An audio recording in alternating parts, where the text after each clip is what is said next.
大家好，我係喺 Atomy 第一位繼承Imperial Code 嘅 Imperial Master 朴寶玉，好開心見到大家啦！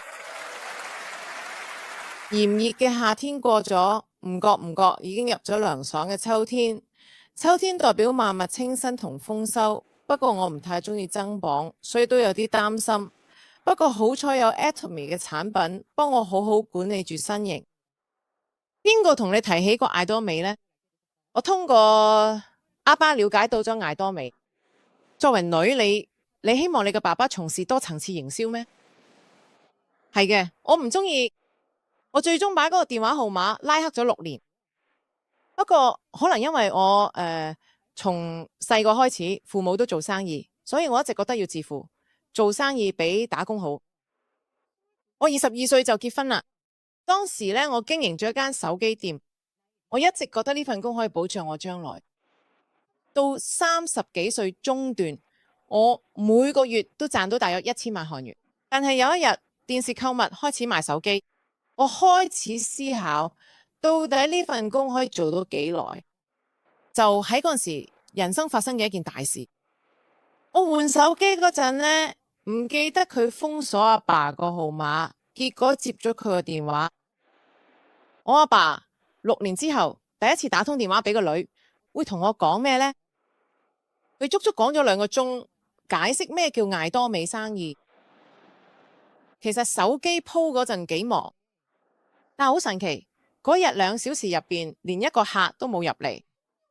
講生意講到最後，結論就係一齊去聽講座啦。在座各位老闆呢，有啲人成日聽到人叫你去聽講座啦。我阿爸都係咁，你幾個月都叫我一齊去聽講座，但係我都冇去嘅。不過呢，最後我都有個原因令到我真係去攞聽講座。你知唔知係咩原因？我阿爸咁樣同我講，佢話你以後會後悔嘅。佢話將來你嘅小朋友大過佢，上面樓下隔離屋嘅阿姨全部都做咗 Atomy 去佛羅里達夏威夷玩。咁你個仔女問你阿咪，點解你要做 Atomy 嘅？就係因為要煮飯俾我哋食，定係要去行山，所以你就冇做 Atomy。咁到時你會點答佢哋啊？但係我真係講唔出咩理由。所以我阿爸叫我試下了解下 Atomy， 我就同佢講，如果要我關鋪去聽，就要俾我50萬韓元，我先會去。阿爸真係俾啲我50萬韓元，就咁樣呢。咁我就去咗參加 Atomy 個研討會。嗰日呢，其實係朴冬至 Imperial 嘅 Royal Master 晉升儀式。嗰日呢，會長就講嘅，會長嗰日講嘅，真正嘅有錢人唔係一世都要做嘅，咁賺錢係要喺10年之內賺到一世都用唔晒嘅錢，佢先叫真正嘅有錢人。聽到呢句，我真係好似俾人用錘頭敲咗一下頭咁，成個人都醒晒。呢句說話令我開始用另一個角度去攞錢。以前呢，我哋手機店入邊望住窗外嘅世界，以為嗰度就係全部啦。但原來我根本唔知外邊仲有更大嘅世界。於是我就即刻將手機店放盤，之後成日都喺店入邊聽會長嘅講座。我其實反對 Atomy 反對咗6年嘅。咁以前呢，我父母開咗餐廳紅到上報紙，但係最後都執笠。佢哋就同我一齊住，因為我反對 Atomy， 最後我自己搬咗出去住。阿爸仲叫我搬走。咁而家睇翻，其實都明白出邊已經有咁多人反對，屋企個女都冇大力反對，可能阿爸都係想轉下環境先會佢決定。嚟到9 Imperial 佢講過啦，配偶要離婚，咁你就要快啲寫好離婚文件，叫佢簽完先走。其實呢個說話嘅意思就係做唔做到，環境得唔得，其實都係自己創造出嚟嘅。當我決定要做 Atomy 嗰陣，其實我屋企人已經全部都入咗會。我早結咗婚，身邊識嘅朋友唔多，唔好成日諗住要做啲咩，不如做下自己做到乜嘢先。所以嗰陣我就睇住首爾嘅大型中心嘅時間表啦，自己一個人去聽講座。有咩日子喺早上講座，咁我就會唔想出門。咁所以我朝早9點就返去中心清潔下，安排下當日嘅行程，就咁樣喐動啦。要做嘅環境，可以做嘅環境都係我自己創造翻嘅嘢。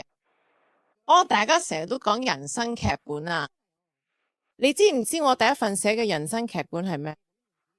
就係搬去有草地嘅屋企。我細個嗰陣，我阿丁同阿爺就住喺佢哋屋企，所以我一直對佢喺屋企有個憧憬。我一定要住2層樓嘅屋。但你知唔知而家點啊？我上個月就真係搬咗去佢喺屋企，啱啱前排先至搞掂晒裝修工程啦。我第一份人生劇本終於實現咗。如果我哋寫呢份人生劇本，我都唔會諗住要搬去佢哋屋企。呢份人生劇本呢，唔係淨係為我自己寫嘅，係為我屋企人同埋所有愛我嘅人寫嘅人生劇本。我嘅人生劇本可以改變我父母、我仔女、我老公同埋我老婆嘅人生。呢個就係呢份人生劇本最吸引人嘅地方。朴東植 Imperial 先生呢，因為患有肺纖維化，喺2023年4月離開嘅人世。喺臨走之前呢，最後一次打電話俾朴漢吉會長，多謝佢創立嘅 Atomy。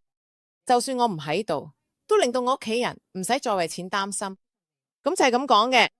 佢仲同佢合作嘅夥伴講：多謝你哋一直陪住我一齊行。大家知唔知道 Atomy 其實唔係靠自己能力，而係靠其他人嘅能力先做到嘅。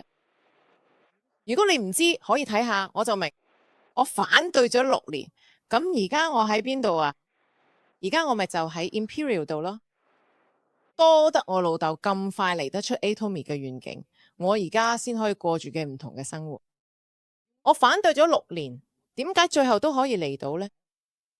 我雖然反對咗6年，但係一決定要做 Atomy 之後，我就真係認真咁去了解。各位社長，你哋知唔知道，你哋而家嘅決定5年、10年之後，可以完全改變你自己同你仔女嘅退休生活。就算屋企人、朋友反對，都有足夠理由要做 Atomy， 唔係咩？